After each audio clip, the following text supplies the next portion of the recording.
Hello, friends. This is Dave Hurwitz, executive editor at ClassicsToday.com, here with a review of what ought to be a really good disc, but turns out not to be much of a very good disc.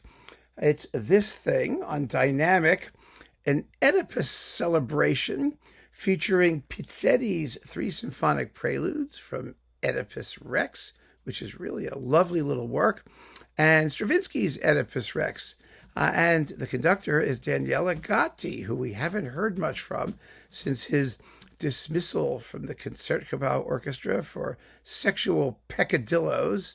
And, this is a live recording featuring the orchestra and chorus of the Florence Maggio Musicale, the Maggio Musicale Fiorentino. And the chorus, let's see, who's the chorus? Because they suck. Oh my goodness, they're just terrible. It's the chorus of the Maggio Musicale Fiorentino. They're really, really not good. And soloists, let's see, who's Oedipus? Oedipus is A.J. Glickert. And I had a feeling about this. Jocasta is a kind of hooty Eastern European soprano, Ekaterina Semenchuk. And Creon is Alex Esposito. And the shepherd, Tiresias, is Adolfo Corrado. And the messenger, let's see, who's the shepherd? The messenger, Massimo Popolizzo. It's the speaker.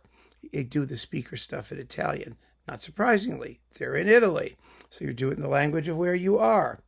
And I have to say, though they give you a libretto, that's nice.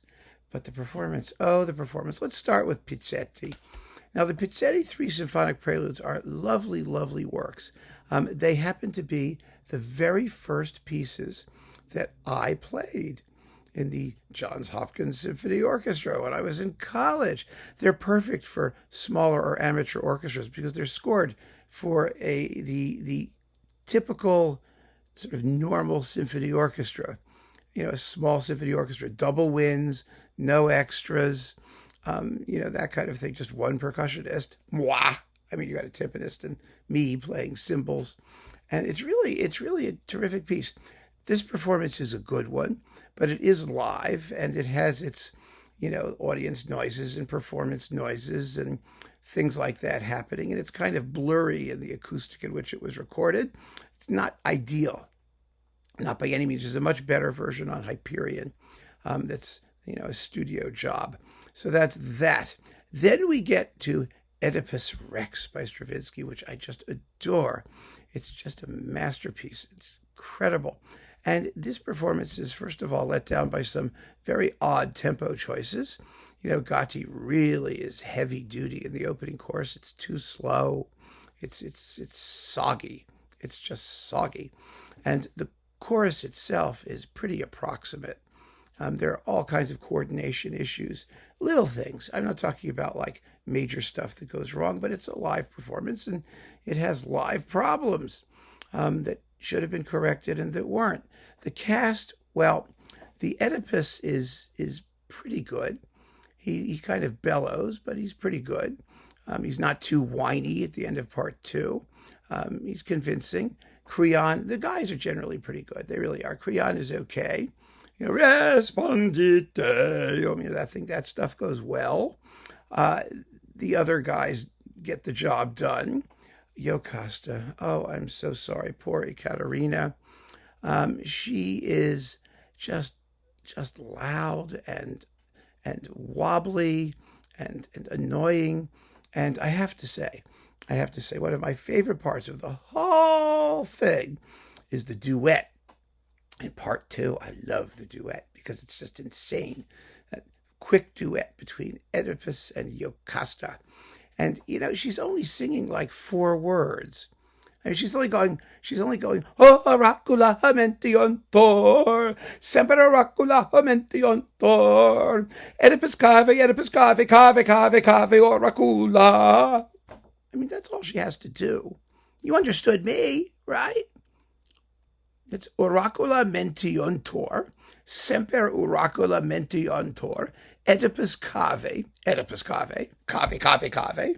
oracula, which just means You know, the oracles lie. They always lie. Oedipus beware, Oedipus beware, beware, beware, beware, oracles.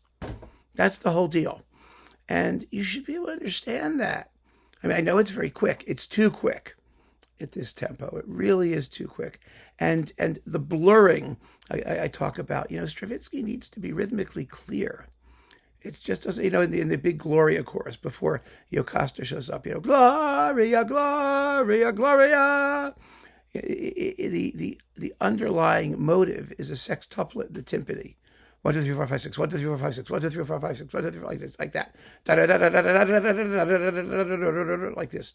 And it's never entirely clear. You just hear this sort of vague rumbling in every performance ever done. But that timpani motive becomes, you know, sort of a leitmotif, as it were, in part 2. And you just have to make these things clear, or try to. You have to articulate the rhythm. And this is a fairly inarticulate performance. So, you know, I wish I liked it better. I really do. But it's just not competitive. And the programming concept is marvelous. You know, 2 Oedipi or Oedipuses or Oedipli or whatever you pluralize them. And don't tell me how to do it. I don't care. It's a couple of Oedipuses that would have been lovely together. It's a sensible and interesting concept, but it's only fitfully realized on this recording. So keep on listening, friends. Thanks for joining me. Take care.